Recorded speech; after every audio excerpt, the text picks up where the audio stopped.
in this world of uncertainty. And this is also true in other democracies such as Thailand and Turkey. So, and I might add the United States. We don't know what will be next. We might guess. I hope we'll be stable because the rest of the world is banking on it, literally. And the fifth item is privacy and big data. What's the impact of big data? What's the impact of organizations such as Google and Facebook knowing more about you than you know about yourself? I could give you an anecdote, but I don't have time. We'll do that at dinner. The communication and information technologies are driven by this, and the whole notion of privacy is turned on its head when we read that the NSA has been looking into your affairs. Well, gee, I'm a little bit more afraid of what Google is doing for your affairs. And oh, by the way, Google in the standard right up today on page 11 is being put offline in China over the next several days in observance of the Tiananmen Square anniversary. China's not trying to turn off the NSA, though the United States did indict 5 Chinese hackers, so that does look into a strange set of privacy and big data issues. So all of those things are a setup for the continuum between corporate culture, reputation management, issues management, and crisis management. So the ability for a corporation to change is clearly apparent in the way a corporation manages events and situations that are beyond their control. And note, I say beyond their control. This is where crisis comes in for a lot of folks. The events and manifestations of the corporation's culture along this continuum of strategies from reputation to crisis communication through issues management is important to understand because they're connected. And all too often, and we're guilty of this in Corporate Communication International, because we have panels on reputation, we have panels on issues management, and we have panels on crisis communication. And I want you to think for a minute about how they're related to one another and inextricably related to one another. So each one is related to the others, and they often blend into one another. The success of each is built on the foundation of a positive culture. I see in the room there are some younger students and younger scholars and colleagues. So corporate culture is not new. Terence Steele and Alan Kennedy popularized the term in 1982 with their book, Corporate Cultures, The Rites and Rituals of Corporate Life. The book still is valuable, even though the examples may not be. And it's valuable in the sense that what they've done is they created a set of assumptions that form the foundation for reputation management, issues management, and they create a notion of what corporate culture is, and it is often intuitive, it's often invisible, and it's often just below the surface. A lot of folks will tell you that they have a strong corporate culture, and you ask them, well, what is it? And it's hard to explain because it's one of the intangibles. But you can see it in action. So for corporate communication executives, the central functions of the corporation remain, but they are in the hands of a greatly reduced staff. Fewer and fewer people control, with their span of control in the management parlance, more and more individuals. So headquarters is more like an orchestra than it is a team or a squad that you might find. And the CEO is the conductor in that way of thinking about corporations. The challenge is mitigated by the ubiquity of the web and the digital communication remain, however.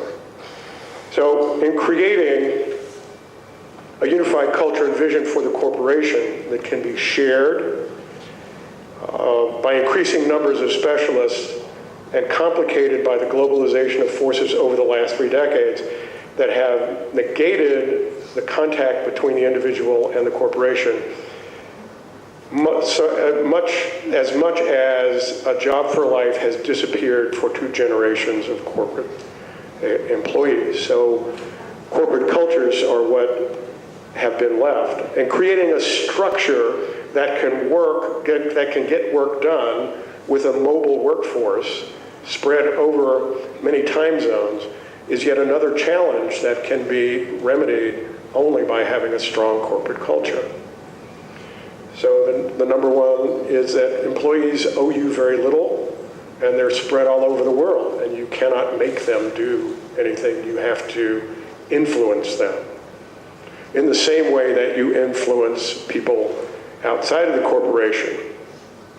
So the creation of managers who understand the new communication environment has long since abandoned the command and control model of internal communication for the inform and influence model and the be informed and be influenced model that can create new forms of social media and the web. So what's the source of successful organizations that sustain performance over a long period? The economy, luck, corporate excellence, yes to all of those, but much more.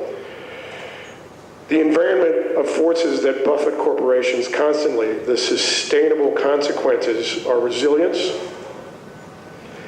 and being resilient. Such corporations set goals that meet them, set goals and meet them through professional performance and the execution of strategies unsupported by a workforce that understands its common vision and shared values. And this is where culture comes in. If you are in this kind of environment, having shared values and a shared goal is important for it to work. For example, they align their employees with a common purpose. They understand what to accomplish, and they must reinvent themselves as the environment demands. And they must retain people who are resilient and drive for renewal. This process is illustrated by a case study that Peter Hirsch and I have in our new book, Corporate Communication, Critical Business Asset for Strategic Global Change, which is in press now. And it's an interview, the case study is an interview with a Canadian, the CEO of Bombardier. Did I say that right, Courtney? Bombardier? He is building a world-class corporate culture. It's an aerospace company. They also make world-class subway cars and world-class aircraft. And his challenge was to transform an engineering-driven aerospace company into a world-class culture by focusing on customer expectations, teamwork, and continuous improvement. And his story, the full length of it, is in a McKinsey interview done in late 2011 by Bruce Simpson. It was called Flying People, Not Planes. And when you think about it, it takes a world-class culture to create an aircraft. Very few nations do that.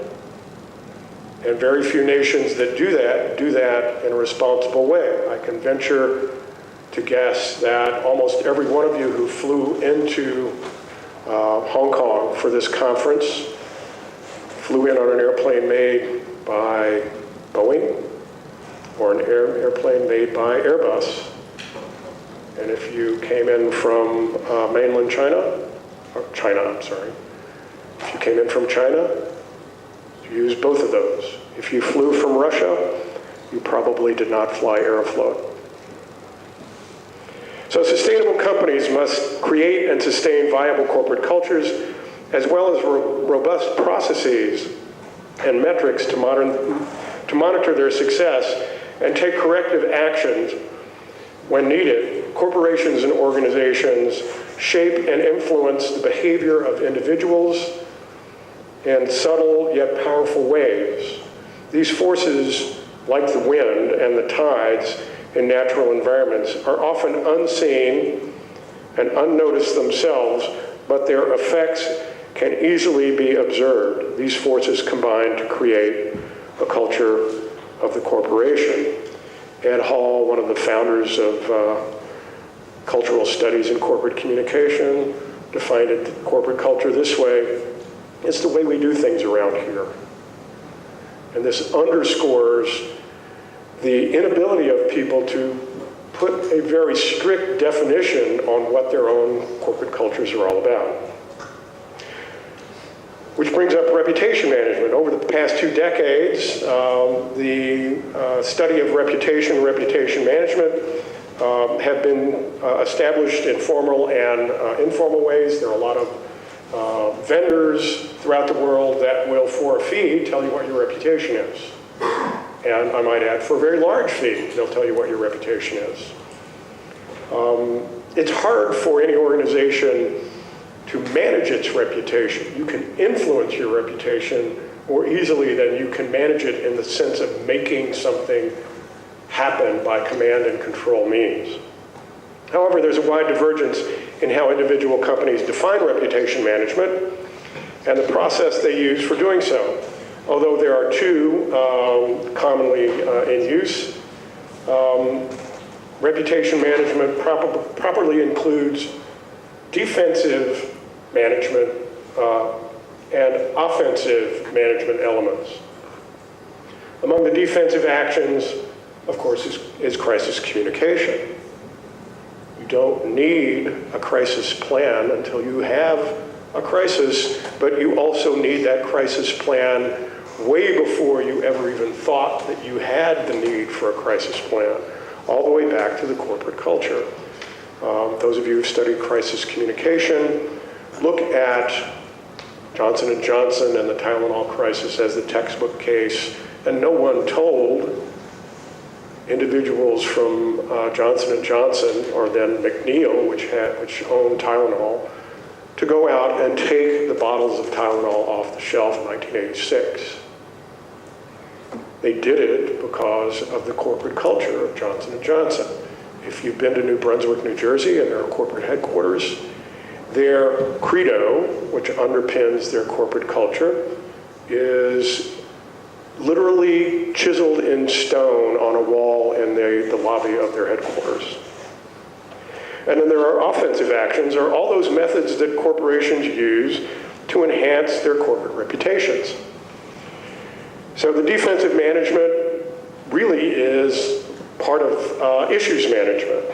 Proactive monitoring of issues, building and maintaining relationships with NGOs and other potential critics, and designing and implementing effective issues response systems that ensure that the crises are quickly and expertly managed. The quality of the offensive component of corporate communication reputation management is usually a direct product of how rigorously those efforts are measured and how specific they are in seeking to achieve meaningful goals. Reputation management targets are designed so that each stakeholder are designed for key stakeholders in the audience: employees, consumers and customers, shareholders, communities, business partners, regulators. So the notion of issues mapping and crisis communication planning go hand in hand. And this is the part where I don't give you a lot of detail, because these are the parts that most of us know about. Issues mapping. If you're a pharmaceutical company, you know what issues you face. If you are a food company, you know what issues you face. Cadbury, also in the standard, was pulled, their dairy milk products were pulled off, chocolates were pulled off the shelves here in Southeast Asia because there was detected in the product pig DNA. not a good thing to have in chocolate, but not a good thing to have in chocolate in the Muslim part of the world. So Cadbury had an issue. They had a crisis. Had Matthew Cadbury, nice guy, known that they were putting pig fat in the formula, someone would have said, gosh, we better not send that to Indonesia because they might not like it when they find out that there are pork products in the chocolate. So issues mapping creates a robust picture of the threats and vulnerabilities faced by an organization. And these issues are identified, and they should form the basis for a keyword search of traditional media as well as social media, websites, search engines, blogs, podcasts.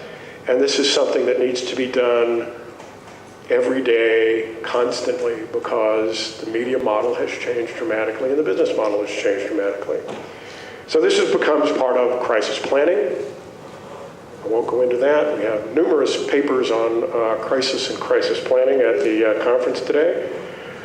It goes to crisis onset. If you have a very strong, robust corporate culture with a robust reputation and an active issues management practice, the corporation will be able to predict the onset of some crises. And during the crisis, this is when all the plans that you had for crisis communication come into play. Do what Johnson & Johnson did. Do what corporations that have always done within crises. And often it will have no impact and sometimes a positive impact. Because it's not how you manage, it's how you manage the crisis, and not that you had the crisis in the first place. That shows that you can survive that. And then there is crisis recovery. And this usually involves changing company policy or increasing training programs, replacing aging equipment, or agreeing to independent monitoring of activities for the same period. And here's where a course that I taught with colleague Ralph Blumenthal last year called Scandal. Ralph was an investigative reporter for the New York Times. And in the introduction to the proceedings, we have a sidebar on the results of that course. We looked at celebrity bad behavior for scandals. Tiger Woods was kind of background. I guess Phil Mickelson has replaced Tiger Woods as the golf scandal of the day. We focused on Lance Armstrong. That was a great scandal, lasted over 10 years. Financial crisis, we looked at Drexel Burnham and AIG as background, but we focused on rogue traders at UBS and Societe Generale. Then there was insider trading. We looked at Martha Stewart as background for that, but our focus was on Galleon, Raj Rajaratnam, and Gupta of McKinsey. And of course, the perennial favorite, accounting fraud, was the poster boy for bad behavior, Enron, which is no longer with us. Ken Lay had the good sense to die before he could go to jail. And then there are self-inflicted crises. Toyota should have known better. If they had looked at history, they would have looked at the Audi 5000, which had the same problem with the brakes and unintended acceleration. Add to the list BP, HP, Apple, Walmart. Apple and Walmart are targets of corruption activities in foreign countries, foreign to the United States. Illegal and unethical behavior, News Corp and the BBC phone hacking. And we looked at the supply chain. We looked at the relationship between Apple and Foxconn and almost every other electronics manufacturer in the world. And the lessons learned is a long list, and I'll go through a few for you. They shouldn't be news to you. Best to tell the truth to the media. Treat everyone with respect and always get back to reporters. Build your credibility and relationships with reporters. If you hurt people, it's only worse and lasts longer. Whereas if someone dies, this is the lesson now of General Motors. Every scandal is unique. right after Johnson & Johnson Tylenol scare. Perrier, it was discovered to have benzene in the water, which is supposed to be pure. And they said, we never had benzene in the water. And they discovered, much to their dismay, that the springs in France always had benzene because it's natural in the water. And they didn't do anything about it. No matter how you prepare, you're never really ready for a crisis. Know your facts before you speak. Apologize if you've done something wrong. The whole literature on apology. Keep employees in the loop.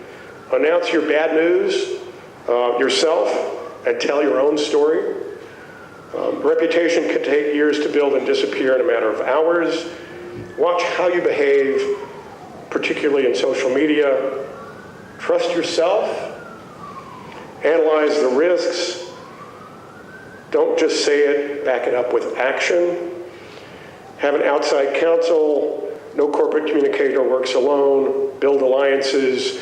Never burn a reporter. They have long memories. They may not have any money, but they have a lot of power, particularly in the age of social media. Cultivate a culture of responsibility, and there's no right way to do the wrong thing. So finally, even in well-run organizations, issues bubble below the surface and can erupt at any time. With a careful crisis response system in place, however, a commitment to monitoring emerging threats, most organizations can come through a crisis with their reputations intact and sometimes their reputations even enhanced. The key ingredients of good crisis communication are essentially no different from good communication in any setting. Openness, read transparency, clarity, and putting yourself in the other person's shoes, whether the person is an employee, a customer, a shareholder, or a member of the community. The challenge in a crisis is our natural instinct to do the opposite, to control information, circle the wagons, protect our own, and attack the enemy. Overcoming these built-in reactions and looking to long-term outcomes for the organization are the hallmarks of a true crisis communicator. These qualities and the capabilities define effective corporate culture and drive a sustainable enterprise. So thanks, Xie, and it's time for dinner.